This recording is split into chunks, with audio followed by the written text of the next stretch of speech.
Electoral bond पर मोदी सरकार को मुंह की खानी पड़ी है। ब्लैक मनी को अपनी पार्टी फंड के लिए इस्तेमाल करने की उसकी साजिश अब नहीं चल पाएगी। देश के सुप्रीम कोर्ट ने सरकार पर हंटर चलाते हुए इलेक्टोरल बॉन्ड को असंवैधानिक बता दिया है।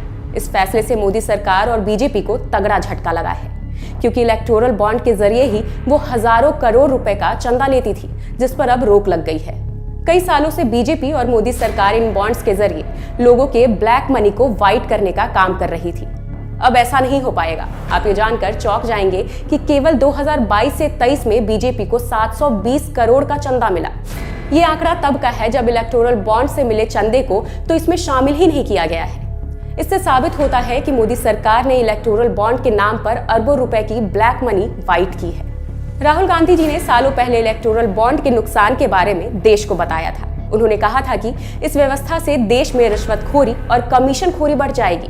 उनकी इस बात पर सुप्रीम कोर्ट ने भी मुहर लगाते हुए कहा कि राजनीतिक दलों की फंडिंग करने वालों की पहचान गुप्त रहेगी तो इसमें रिश्वतखोरी का मामला बन सकता है।